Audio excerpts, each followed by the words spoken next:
Lockdown के दूसरे चरण में भी प्रवासी मजदूरों का पलायन थमा नहीं है।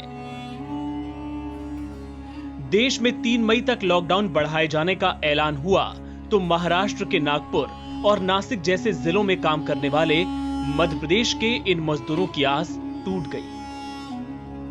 खाने पीने का सामान खत्म हो चुका था, पैसे थे नहीं। ठेकेदार ने कुछ दिन मदद जरूर की, लेकिन जब लॉकडाउन बढ़ा तो उसने भी हाथ खड़े कर दिए। ऐसे में अब घर लौटने के सिवा कोई रास्ता नहीं बचा था।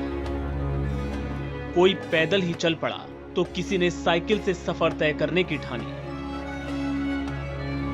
सामान और बच्चों को लादे ये लोग घर के लिए निकल पड़े। सड़क के रास्ते सैकड़ों किलोमीटर के सफर में कई मुश्किलें आईं, लेकिन घर तो पहुंचना ही था। हम लोग सतना के रहने वाले हैं, नासिक से चले हैं। 700 किलोमीटर चल के आए हैं और 700 किलोमीटर चलने का है सर। रास्ते में साइकिल पंचर हो जाती है, उसको भी प्रॉब्लम होती है। खाने पीने की प्रॉब्लम होती है, सबको प्रॉब्लम होती है सर। हम नागपुर से चल रहे पैदल, हमको गए थे गमाने वहाँ पर। अब जब तक ठेकेदार के पास रहा तो खवाया, और अब नहीं है तो अब वो भी कहाँ से लदेगा, उसकी भी मजबूरी है। उसके पास रहेगा तो राशन पानी लाए दिया, अब जितना दिन उसके पास पैसा रहा तो दिया। अब हमने बोले अब काय के लिए घर निकलते हैं, इसके लिए। कब से निकले हैं आप और कितना समय लगेगा?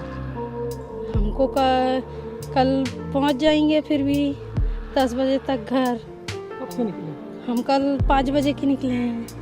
आपके साथ कौन कौन है? दोनों 3 ही परिवार हैं।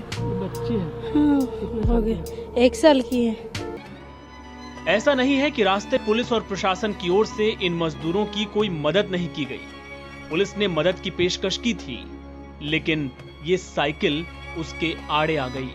रास्ते में क्या मुश्किल आती है आपको चलने में? क्या मुश्किल आएगी, यही तो देख रहे हो आप। रिंग रहे हैं साइकिल पे, कहीं उतर रहे हैं फिर जा रहे हैं। अब हमारे पास साइकिल है, करके लिए हम साधन में कुछ में बैठ भी नहीं सकते। हमको अभी पुलिस वाले मिले तो बोले साइकिल नहीं रहती तो साधन दे रहे थे। इसके लिए हमने इतने दिन रुके कि बस चालू होएगी 14 तारीख से, तो अब नहीं हुई तो हम रिंगने चले। बहरहाल ये मजदूर तो किसी तरह अपने घर पहुंच ही जाएंगे, लेकिन ये सवाल अपनी जगह बना रहेगा कि क्या ऐसे गरीब मजदूरों को घर तक पहुंचाने के लिए सरकार कोई इंतजाम नहीं कर सकती थी।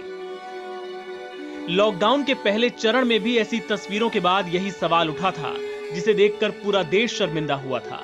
लेकिन अफसोस कि लॉकडाउन के दूसरे चरण में भी इस सवाल का जवाब देने वाला कोई नहीं है। एनबीटी ऑनलाइन की रिपोर्ट।